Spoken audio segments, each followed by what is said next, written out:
Something is happening on the Temple Mount in Jerusalem.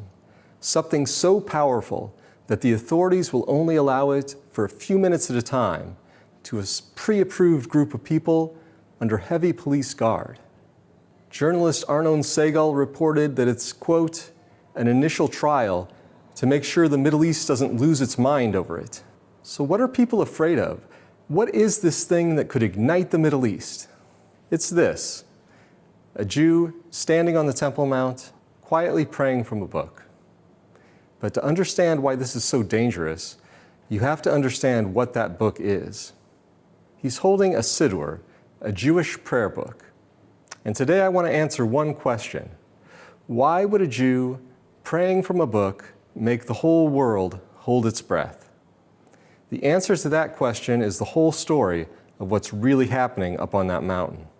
I go up to the Temple Mount to pray, and I've held a prayer book up there myself. So let me show you what actually happened and what these prayers are really all about. This past Sunday on the Temple Mount, a group of Jewish worshipers were allowed to pray from actual prayer books. This was not everyone who goes up, just a small, pre-approved group in what is being called a trial. And it's an ongoing trial, not just that one morning.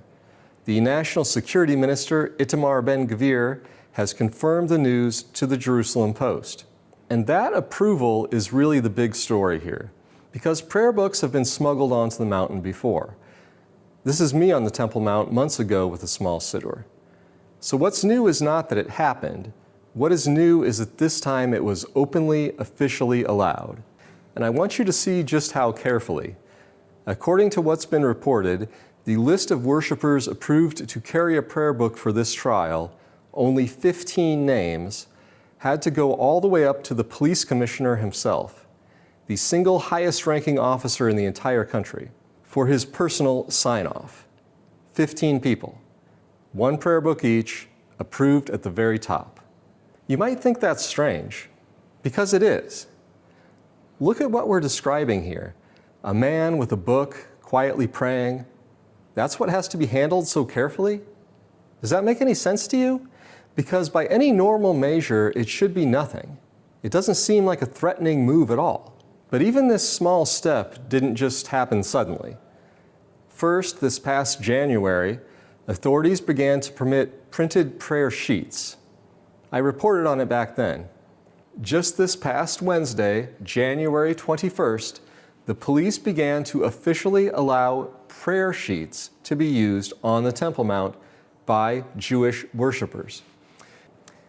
They didn't allow an entire book, just a single pre-approved page with prayers printed on it.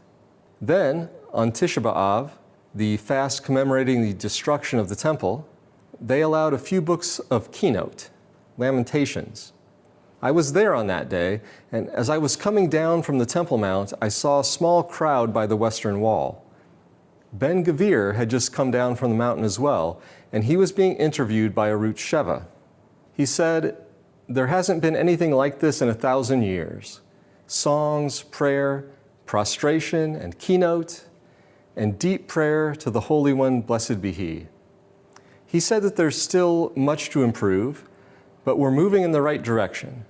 And soon a Jew on the Temple Mount will be able to pray wearing tefillin and a talit, a prayer shawl. Look again at that photo from Sunday. Those are talitot, prayer shawls. Except instead of the traditional white, these are black to not draw too much attention. You can see the tzitzit, the fringes on the corners here. So we're already entering the next stage. I'm not telling you the temple goes up next week. Neither is the security minister. What I'm telling you is the direction and how fast the movement is growing. Look behind Ben-Gvir in that interview. That's a temple flag. And that's not one of Ben-Gvir's people.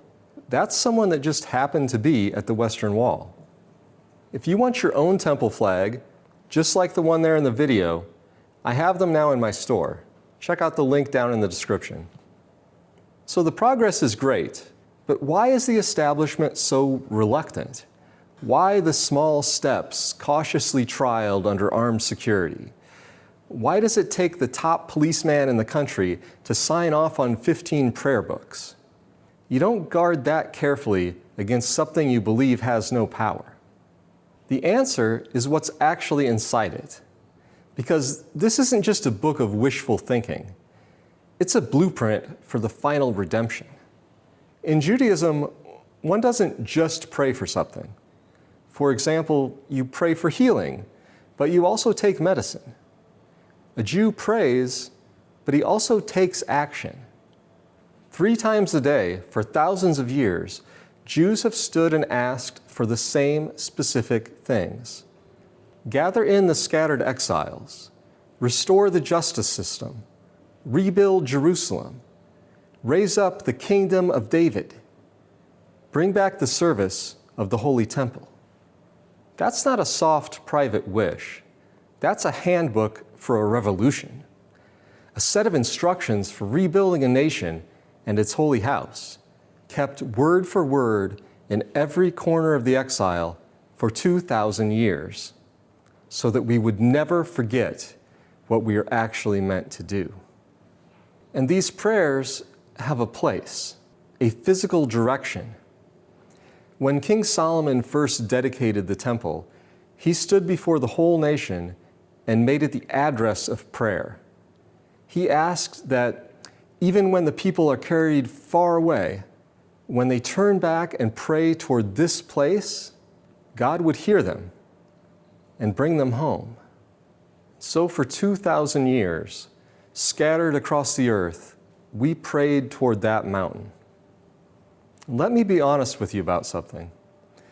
Somewhere in that long exile, it becomes easy to believe that these are only words, that the temple will simply fall from heaven one day, finished, and all we can do is wait for it.